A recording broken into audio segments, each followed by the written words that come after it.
Jack Pantazis, welcome to Australian Musician. Nice to be here, Greg. Thanks for having me along.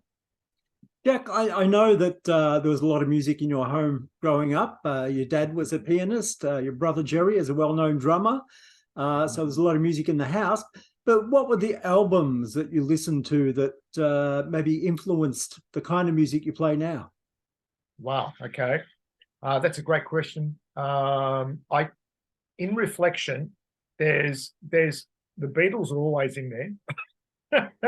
I remember very vividly with an out-of-tune acoustic guitar trying to play with the recordings. That's one, and trying to sing along. Santana records, a number of Santana recordings, Caravanserai, Z-Bop. Those albums were fantastic. They were never off the turntable. Gerry and I got in a stage listening to all the Kiss albums, which was amazing. Oh, now they'll look back at it. And then through Dad's sort of influence, being very wide open with the music that was being played at home, and there was semi-classical Latin music, a lot of European, French, Italian, a lot of Greek music. We're always open to that. But some of the other albums, I guess, were particularly jazz albums. And because my guitar teacher put me on to the Barney Kessels, the Joe Passes, the Jim Halls, the Wes Montgomery. So there's too many albums to mention. But I remember getting into the great guitars, which was the three of them was Barney Kessel, Herb Ellis, and Charlie Bird, and for a while listening to those series of records, which they'd bring out every so often.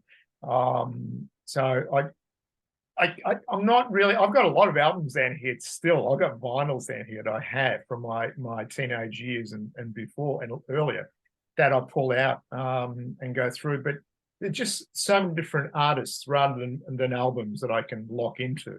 That has sort of come to the surface over the years because I freelance a lot with a lot of different people. I feel that some of my early training has been from those albums to prepare me for rhythmic feels, approaches to sound, and so forth.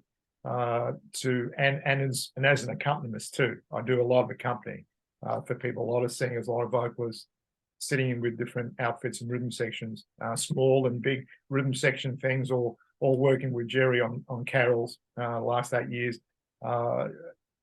It's prepared me a lot for that. I reckon the years of listening, a lot of listening, and continue. I've just always try and keep on top of what's happening. I still buy CDs, folks. I still buy them, and I've got the latest Pat Metheny record. Sorry, You're the one that buys CDs. I'm the one. Pat Metheny, and even a Wes Montgomery album that got released. It was a 1965 live in Hamburg recording that they've remastered and brought out, and it comes with a 30-minute rehearsal video, like a Blu-ray thing, and you can see him rehearsing for some concerts. So I try, and classical. I've just got into listening to the 4 piano concertos by Rachmaninoff, which I listen to a lot of classical music, and Rachmaninoff, the melodies and the themes are just off the charts. It's incredible. So that's a bit of everything, and I try and balance everything out too. There was a stage where I stopped listening to the jazz altogether, and I just a lot of classical. And I play a lot of jazz and improvised music, but I prefer not to listen to it. Just to go down the other track of being absorbed in the music of these great classical composers. A lot of them. Yeah. So you've had a great career. You've done a lot of different things, musical theatre, carols by candlelight, you mentioned, gigs with your own band, gigs with the Daryl Mackenzie Jazz Orchestra. When you think back, what are some of your career highlights? Okay. The carols by candlelight thing is still a highlight, and it's one that stands out every year. And I thank God for doing it, and hopefully it comes around again this year, and it will be my 9th one. I find that such a privilege and an honor to do. And also it does put you right on the edge with playing, under that type of circumstances where, there's 2 days rehearsing and then it's live to air.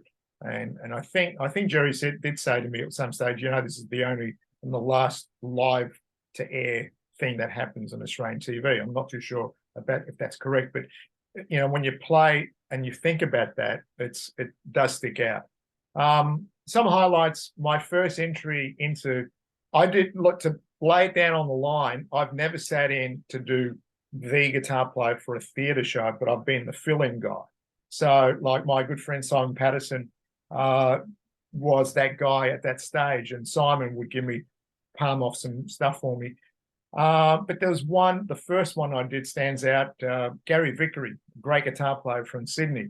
He was down in Melbourne doing the musical Rent, and it was a 5-piece group, Sydney guys, and I got the call from Gary, and I know I wasn't the top of the list to get the call. This is a long time ago, but it was an opportunity. It was like that first entry point into that level of theatre. And boy, I tell you what, it was big adrenaline.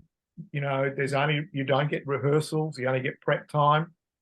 You go in and watch, but you don't play. You only play on the first when you're in the chair to do the show. And that's been the state of my fill-ins. Like I did that one for Simon, a number of them. Mamma Mia, along with my brother. Gerry was the drummer for that one. So I did the first guitar and the second guitar chair for the original run of that. But again, just filling in. And Lion King for Simon, again, about a 6-month period doing that. And I think the last one I did for Simon was Wicked. And but again, they're good highlights for me because they were pressure type of environments, which I found they help to how can I say, it pushes you pushes me to the extent of knowing what I have to work on and what I need to prepare. And it's not just physical stuff, it's more mental and being more aware of my body and knowing that, okay, well, let's not let the anxiety take away. How do I control that? And I do it the best way I know, and that's just through preparation and getting ready for things and learning as much as I can before I go to a gig, and I'm very fortunate. I mean, lately I've been involved in so many different things. There's a new project I'm in. It's French musette. My good friend, who have we got here? Now I'm having a mind blank. Anthony Schultz on an accordion, and he's put together a French musette. And I tell you what, when you said about what I listened to as a youngster and growing up, those French musette recordings from the 40s and the 50s and the 60s were stuff that my dad was playing at home. And when Anthony asked me to join, and he said, "Oh, do you know much about French musette?" I said, "I'm not an expert at it, but I know it. I know it." And it's accordion, acoustic guitar chucking away, double bass, and a French a singer singing in beautiful French, the French language. So that's happening at the moment. There's a few festivals, I think, next year that we're playing. So those highlights, and I think the 3 recordings that I've done for my own group have been highlights for me too, because they give me the opportunity to be open and honest with who I am with the writing. And I'm not a prolific writer, but I do enjoy the puzzle aspect of it and the creativity and the fulfillment of starting something on a piece of paper or up here and seeing it right through to the end of maybe the recording or a rehearsal and so forth. So those sort of things are highlights for me. But I'll tell you one thing that's highlighting my life at the moment. I've been doing a gig with a group called A Not So Small Big Band, and it's run by Toshi Clinch, and it's all these young guys. I mean, I'm talking from 15 to about 18, 19, and it's a small big band. And I've been doing some fill-ins for the guitar player who's away at the moment, and I have worked with them. They are absolute on fire, those kids and those young men, not kids, they're young men. And I'm looking forward. The next couple of weeks, I'm rehearsing. I'm going to be directing them, and they're doing a program of Star Wars, jazz arrangements of Star Wars from all the films. So that is a highlight. Hasn't started yet. I'm doing all the prep work now. First rehearsals on Thursday, and I'm really excited about that. That's going to be a highlight, to be in front of that band. The reason we're talking today is because you have released your third recording, Because of Her. Yep. In the album notes, you asked the question in the beginning, do I really want to go through this process again? You perform and record music because it's enjoyable, but what parts of making an album are the arduous parts that maybe Joe Public don't realize that you have to go through? Oh, I think it's all not going to be very blunt. For me, it's you got to fork out money to do it, and it's not cheap. Let's be quite honest with each other and everyone. And I know, you can do things from home and so forth, but it's not the same. I love having that environment in a studio, and that album's live. There's no, it might be a couple of overdubs, but I particularly don't like doing that with my stuff anyway. It's like we're in there, it's a capturing of time. So that part of it is hard, but also the next part of it, it's like, how do you get it out there? How do you actually, distribute? How do people find out about that? The internet is fantastic, but it's huge. How do you get out there to do stuff that people can at least go, oh, I'll have a listen to what he's doing? That's really difficult, I find. I'm not trying to be totally dismissive of the whole process, but it is hard. That's difficult.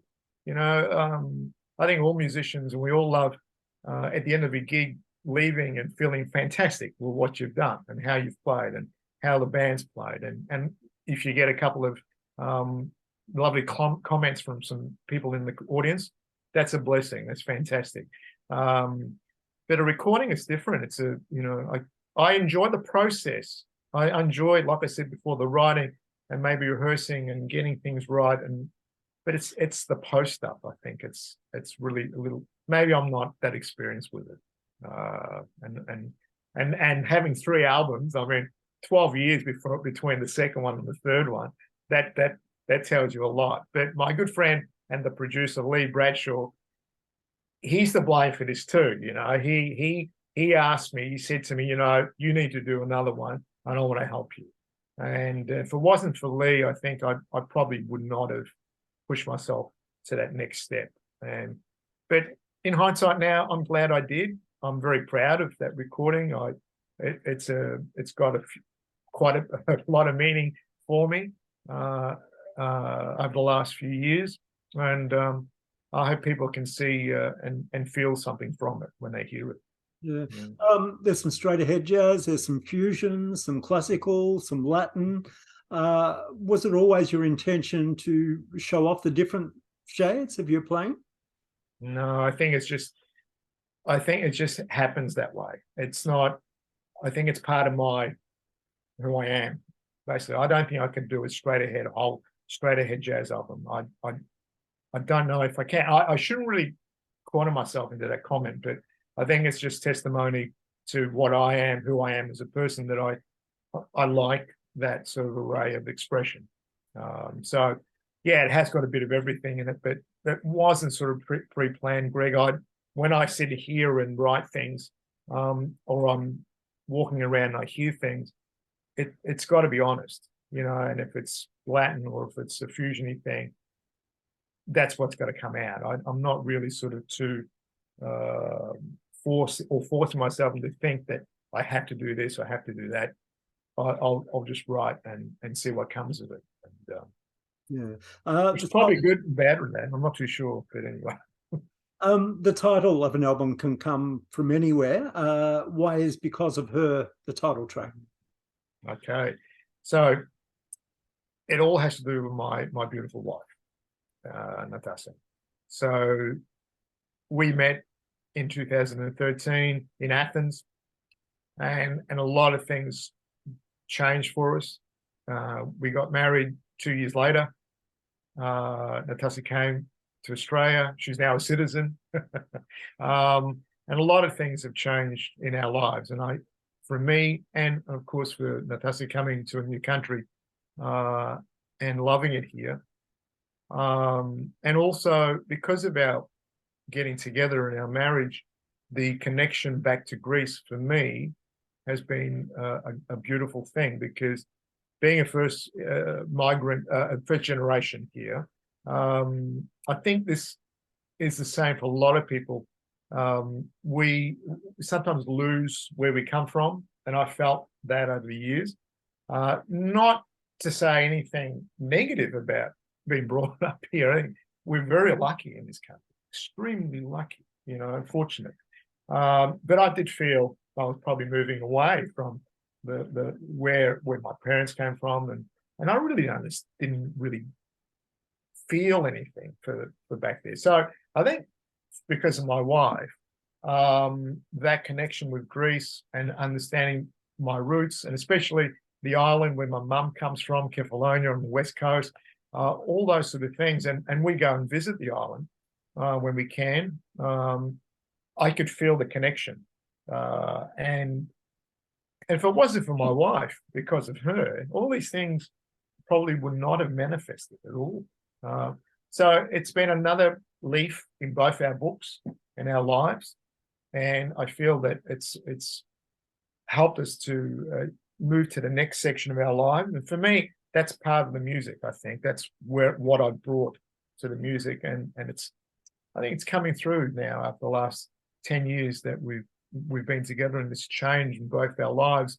That Natasha coming here, we go back there, and I love it over there, and spend some time and get to understand, and meeting the musicians from over there. I mean, I've been playing with musicians over the last few years and doing a few gigs. So we were there last year. I did another gig, and getting to understand the scene there. And it's a wonderful, amazing, eclectic scene of musicians. Very strong musicians indeed too. So that's been terrific with that. Yeah. There's some pretty frenzied playing on the track Uncle Con. Yes. Is that a reflection of the person?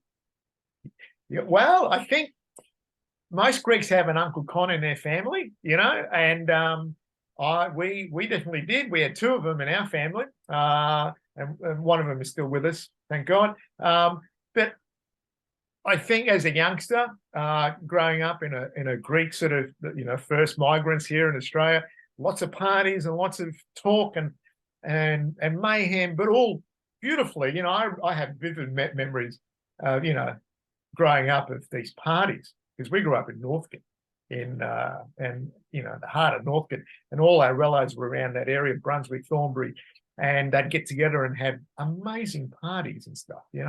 I think a celebration of all sorts of things, and but it was mayhem, I guess, for a youngster growing up, and hearing all this talk and language and so forth. So maybe maybe that mayhem is a little bit of that coming through, and but I particularly wanted to do something in the album, especially that track, which was free. There was no heart, no barriers, so to speak. There was a few barriers.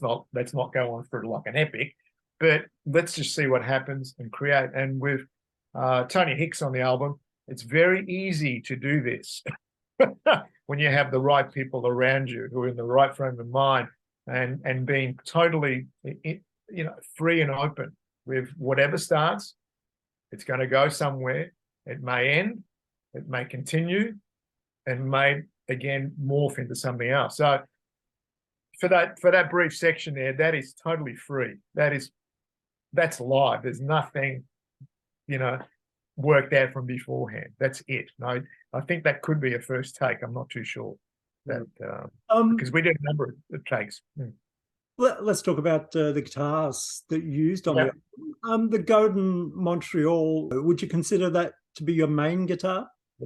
Yeah, that is my main guitar. Actually, I've got them all here, so you can see. Yeah, this is the first Montreal Godin that they brought out.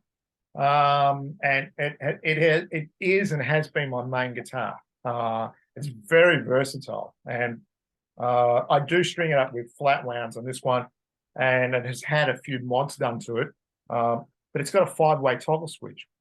So people, you've seen humbuckers, but there's a 5-way. So you can actually get out of phase in the back pickups, get it sort of quasi Strat type out of the thing, but it is a very versatile guitar. That's the main one I use. Yeah. My late guitar teacher, Lou, also used to do all my setups for me and guitar repairs and amplifier repairs. And in here is his preamp. You know, he's put a preamp. So it's been rewired. It's not the original anymore. So his preamp is in this, and it's made a huge difference over the years as well. So it's, you know, I thank Lou for a lot of things, you know, that one. And, yeah.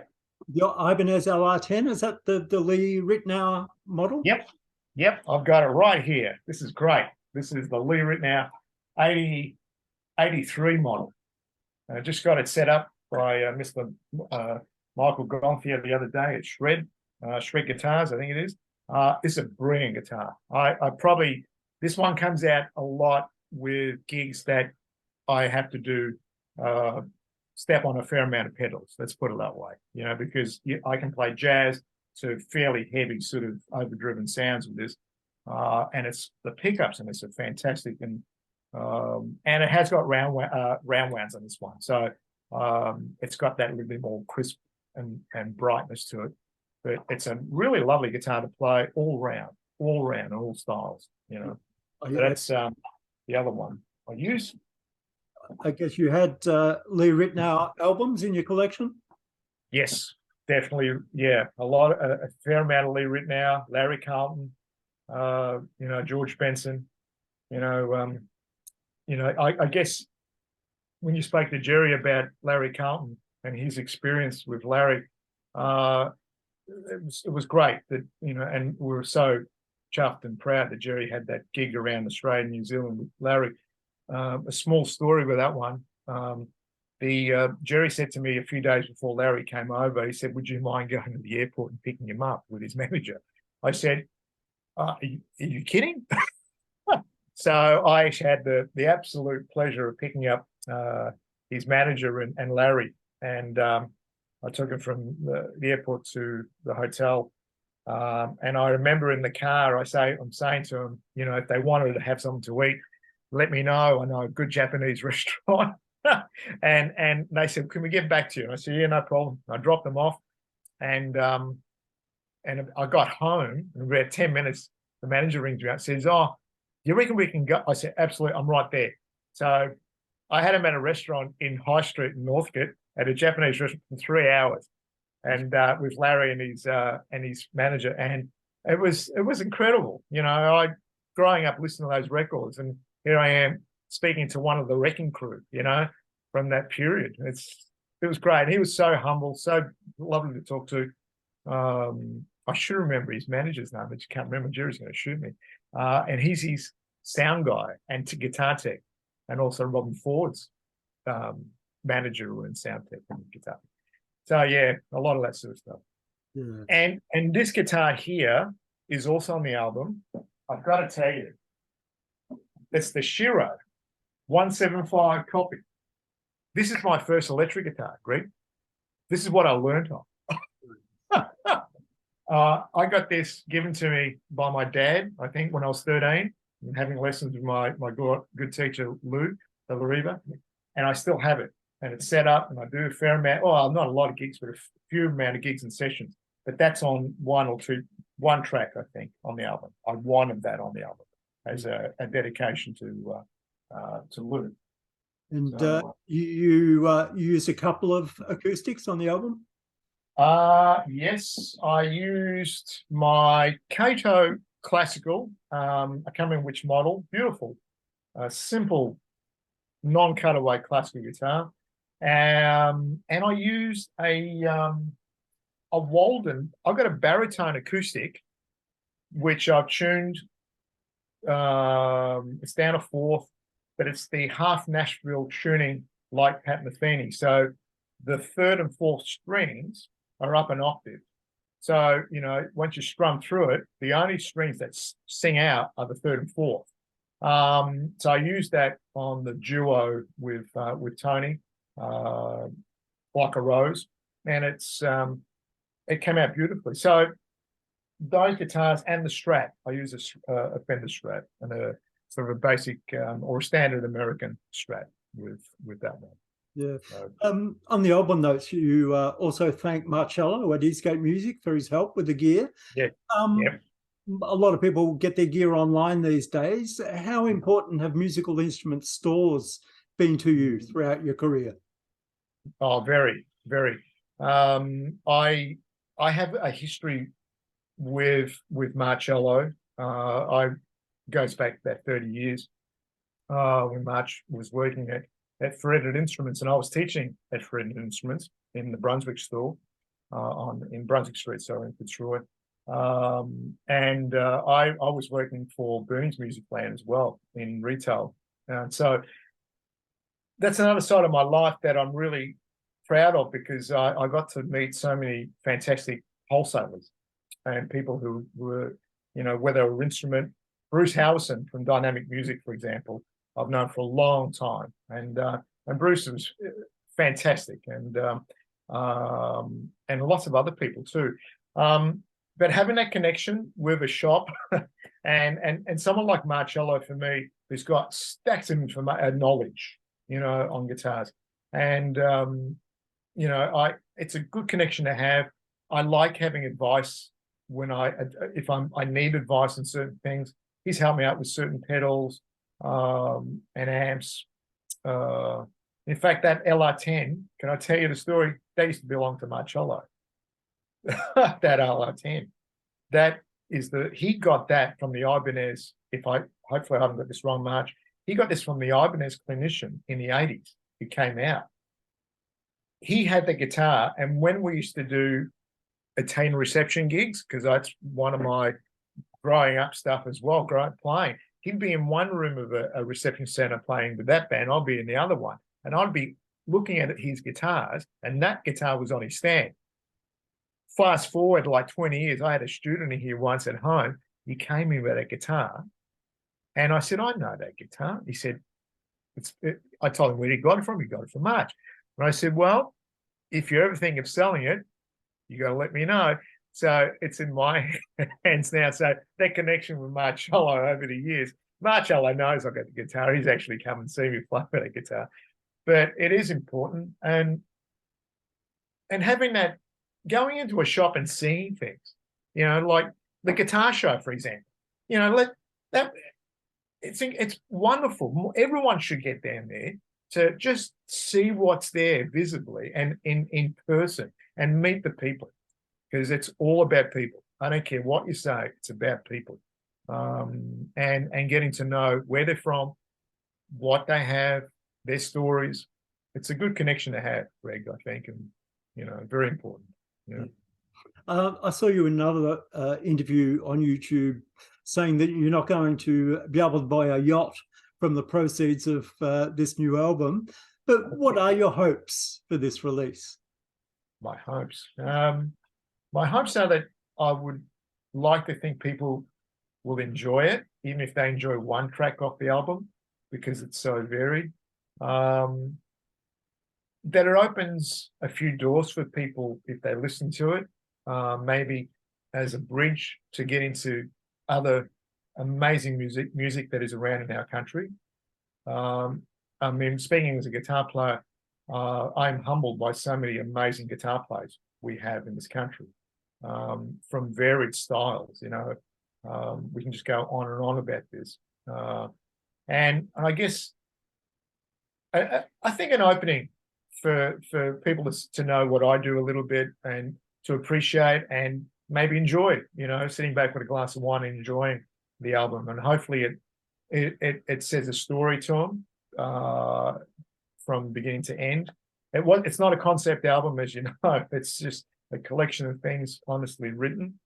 And if I can get more opportunity to play it, there is a gig coming up in September with a group again. I was up in Castlemaine a couple of weeks back, and we performed there, and it's well received, and it's a great place to play. Just to have the opportunity to play the music a lot more. And if the album can open those doors, that'd be great. It'd be a nice thing to happen. Yeah. And if people want to listen to it or buy it, where's the best place to go? Okay, you can go 2 places. You can either go to my webpage, and there's a link that takes you straight to Bandcamp. So it's all on Bandcamp. That's the best place. I've got the last 2 albums with The Little We Have and Because of Her on Bandcamp. And you can download the first album. I'm giving it as a gift from the website. That's what from the website. So easy access. And I think what I've set up on Bandcamp, they can get a whole digital download, or they can get the digital and the hard copy, which I post out. So it's all good. All right, Jack, it's been great to catch up and talk about the album, and we'll catch you next time. Thank you very much, Greg. Thanks for your time, mate. A pleasure to talk to you.